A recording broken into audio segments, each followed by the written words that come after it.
Doctor book ఉపనరసింహారెడ్డి గారు మాట్లాడవలసిందిగా కోరుచున్నాం. అందరూ కూడా ఒక 10 నిమిషాలు వెయిట్ చేయాలి. మన మంత్రి వర్యులకి కొంచెం అత్యవసర కార్యక్రమం ఉంది, దయచేసి సహకరించాల్సి కూడా చెప్పే పరిస్థితుల్లో వాళ్ళు కూడా ఉన్నారు. అంటే ఇక్కడ మనం ఇద్దరం కూడా మ్యూచువల్ డాక్టర్ బుక్కు ఉపనరసింహారెడ్డి గారు మాట్లాడవలసిందిగా కోరుచున్నాం.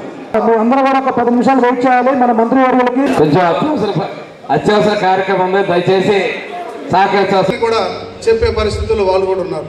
అంటే ఇక్కడ మనం ఇద్దరం కూడా మ్యూచువల్ డాక్టర్ బుక్కు ఉపనరసింహారెడ్డి గారు మాట్లాడవలసిందిగా కోరుచున్నాం.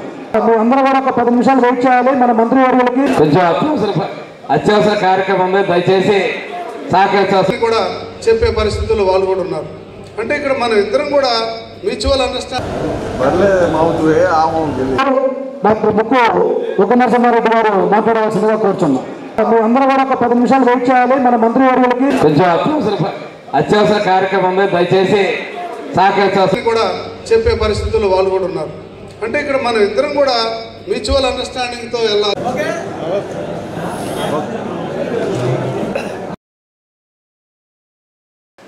రాజకీయ పార్టీలతోటి అనుబంధాలు ఉంటాయి. కొన్ని పత్రికలకి డైరెక్ట్ అనుబంధాలు ఉంటాయి, కొన్ని పత్రికలు ఇండైరెక్ట్గా ఉంటాయి, కొన్ని న్యాయబద్ధంగా ఉంటుంది. ఏదైనా కానీ ఒకరి మెప్పు కోసం తప్పుడు వార్తలు ప్రచారం చేయడం మంచిది కాదు. అదే రెండు ఏదైనా ఉన్నట్లయితే ఒక పని చేయించుకోవాలి, కానీ వాళ్ళని భయపెట్టో ఇంకోటో అనేది వాళ్ళు మనకి అనుకూలంగా మాట్లాడేది వాళ్ళని టార్గెట్గా చేసేది కూడా మంచి వాతావరణం కాదు.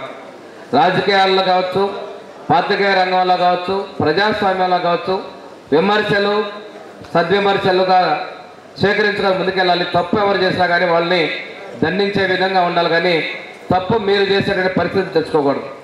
ఈరోజు ఇందాక కూడా మన వాళ్ళు మాట్లాడిందో జర్నలిస్ట్ మీద దాడుల గురించి అన్నారు.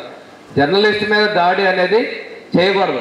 జర్నలిస్టే కాదు, ఏ ఒక్క వ్యక్తి మీద దాడి చేసేటువంటి హక్కు ప్రజలకు లేదు. కానీ మనం ఒక అంశాన్ని తీసుకుంటాం, కానీ అక్కడ ఎందుకు గొడవ జరిగింది, ఏ కండిషన్ జరిగిందని కూడా మీరు లోతుగా విశ్లేషణ చేసి అటువంటి సంఘటనలు జరగకుండా చూసుకోవాలి. అక్రమంగా చేసేటువంటి పరిస్థితి అయితే యావత్ సమాజం కూడా అండగా ఉంటుందనే విషయాన్ని కూడా మనం గుర్తుంచుకోవాలి. మన తొందరపాటు విషయాల్లో అనేది ఎక్కడా కూడా తీసుకోకూడదని చెప్పి తెలియజేసుకుంటూ, మనం ఇచ్చేటువంటి కథనాలు వాస్తవ దగ్గరగా ఉండాలి. అవి కల్పితాలుగా కాకుండా సూటిగా ఉండే విధమైనటువంటి అధికారులు కావచ్చు, ప్రజాప్రతినిధులు కావచ్చు, సమస్య పరిష్కారానికి చొరవ చూపుతారని కూడా మేము తెలియజేస్తాను. ఈరోజు కెమెరా ఉంది, ఫోన్లో మనం వార్తలు పంపిస్తాం అనేటువంటి తొందరలో ఎటువంటి తప్పు ఒక వ్యక్తికి నష్టం కలిగించే విధంగా చేయకుండా మీరు ఇందాక మీరు పరిశీలన చేసి వార్త రాస్తే బాగుంటుంది. చాలామంది అంటారు ఏముందని మీరు మీటింగ్కి వచ్చారు, ఇదే మీటింగ్ అనుకోండి, ఫోటో పంపిస్తే చాలు మేము రాసుకుంటాం కదా అంటారు. అది కరెక్ట్ కాదు. చాలా మందిలో సీన్కి వెళ్లకుండా మీ ఫోటో పెట్టండి, మీటింగ్ అంశం చెప్పండి. ఏదైనా కూడా జర్నలిజం అనేది చాలా పవిత్రమైన ఉద్యోగంలో ఉంటున్నారు మీరంతా. సమాజంలో ఒక విలువలతో కూడిన ఉద్యోగం. ఏ పేపర్లో పనిచేసినా, ఏ వ్యక్తి ఎక్కడున్నా కూడా సమాజంలో ఒక విలువలు గౌరవంతో కూడిన సమాజంలో ఉండే వ్యక్తులు. కాకపోతే దాన్ని ప్రాపర్గా మనం యూటిలైజ్ చేసుకోవాల్సిన అవసరాలు ఉన్నాయి. ఈరోజు ఉండే పరిస్థితుల్లో పేపర్లో కూడా పార్టీలకి లేకపోతే వ్యక్తులకి సంబంధాలు ఉండకూడదు. ఎప్పుడు కూడా సమాజంలో మనం రాసే కలం ఏదైతే ఉంటుందో ప్రజలకు ఉపయోగపడే కార్యక్రమాలు కూడా చేసుకోవాలి. ఎక్కడైతే ఇబ్బంది జరుగుతుందో, ఎక్కడైతే వేరే విధంగా ప్రభుత్వంలో అధికారంలో ఉన్నా అధికారంలో లేకపోయినా ఎప్పుడు తప్పులు జరుగుతాయో అది నిర్మోహమాటం లేకుండా ప్రజలకి అందజేసేదే మీ జర్నలిజం అని చెప్పి కూడా మేము తెలియజేస్తున్నాం.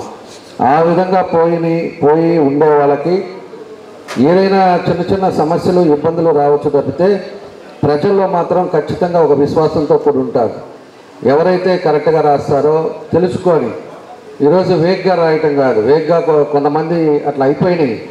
ఈరోజు యూట్యూబ్ ఛానల్స్ కానీ ఇలాంటివన్నీ వచ్చేసి ఎవరి వ్యక్తిత్వం వాళ్ళు అయిపోయి వాళ్ళు ఇష్టం వచ్చినట్టు ఒకటి రాయటం, వాళ్ళు పెట్టేయటం ఇవన్నీ జరుగుతూ ఉన్నాయి. అది మంచి సంస్కృతి కాదని చెప్పేసి అంటున్నా. దాని విలువలు కూడా అలానే ఉంటాయి. ఈరోజు పేపర్లో వచ్చిన మాత్రాన అక్కడ రాజ్యాంగాలు ఏమీ ఇబ్బందులు వచ్చే పరిస్థితులు రావు. అది మనం గుర్తుపెట్టుకోవాలి. ఈరోజు ఏదో మనం రాసేస్తే వ్యవస్థ ఏదో అయిపోద్దిలే అని చెప్పేసి మనం అనుకోబోలే. వ్యవస్థగానే ఉంటుంది.